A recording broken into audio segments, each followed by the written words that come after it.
అందరికీ నమస్కారం. ఈరోజు కథ అమ్మ ఊరు వెళితే.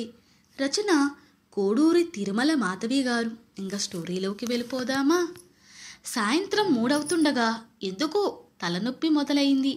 తగ్గుతుందిలే అనుకుంటే ఇంకో అరగంటకి ఇంకా ఎక్కువైంది.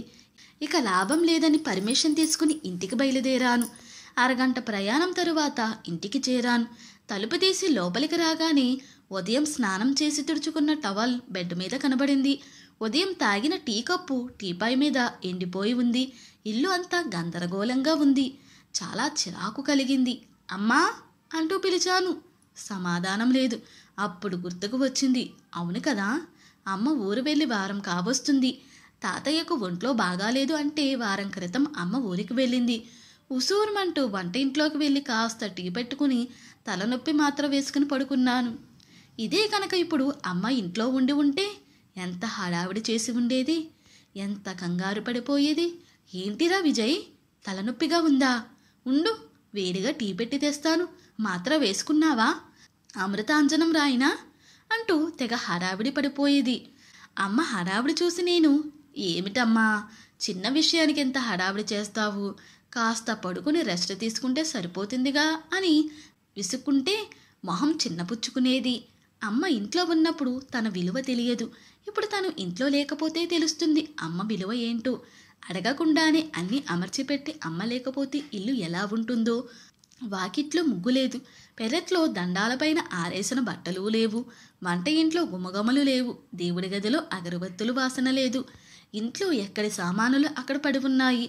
ముంగిట్లో తులసమ్మ కాస్త వాడిపోయినట్లుగా ఉంది. అమ్మ లేకపోతే అసలు ఇల్లు ఇల్లులాగా లేదు. అమ్మ ఉంటే ఇల్లంతా సందడి. ఎప్పుడు హడావిడిగా అటూ ఇటూ తిరుగుతూ, ఒరే విజయ్, కాఫీ ఇవ్వనా? టిఫిన్ తింటావా? ఈరోజు వంట ఏం చేయమంటావు? ఇలా ఏదో ఒకటి మాట్లాడుతూ ఉంటే అమ్మను, అబ్బబ్బా ఏంటమ్మా నీ నసా అంటూ ఎన్నిసార్లు విసుకున్నాను.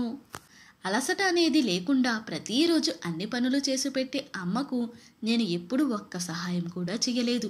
పైగా ఏ రోజైనా వంట కాస్త లేట్ అయితే, ఈ రోజు లంచ్ నేను బయట తినేస్తానులే అని చెప్పి వెళ్ళిపోతే పిచ్చి అమ్మ ఎంత నొచ్చుకునేదో. సరే కాస్త పాలైనా తాగి వెళ్ళు, అలా పొట్టి కడుపుతో వెళ్ళకూడదు అంటూ పాలు తెచ్చి ఇచ్చేది. తాగే వరకు ఊరుకునేది కాదు. ఏంటమ్మ నీ చాదస్తం అంటూ విసుక్కునేవాడిని. ఇప్పుడు ఒక వారం అమ్మ ఇంట్లో లేకపోతే తిన్నావా తాగావా అని అడిగేవారే లేరు. అమ్మ విలువ ఏమిటో ఇప్పుడు తెలుస్తుంది.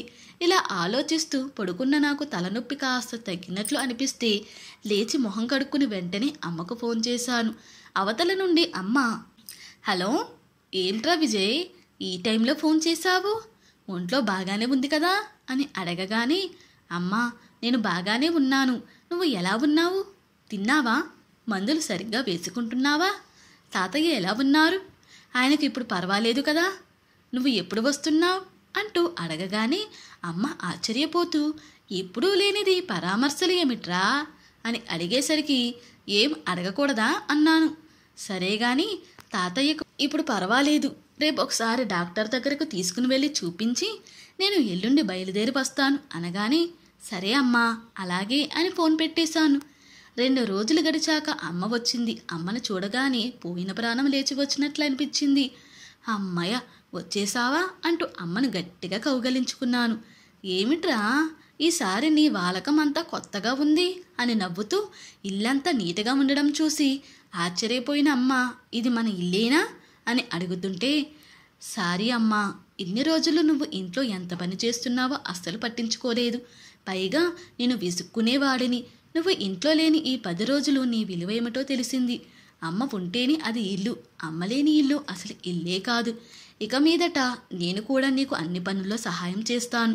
మా మంచి అమ్మ, అమ్మ ఉంటే అన్నీ ఉన్నట్టే అంటూ నేను మా అమ్మను ముద్దు పెట్టుకుంటే, పోరా నువ్వు మరీను అంటూ నా తల ప్రేమగా నిమురుతున్న అమ్మఒడిలో తల పెట్టుకుని పడుకున్నాను నిశ్చింతగా.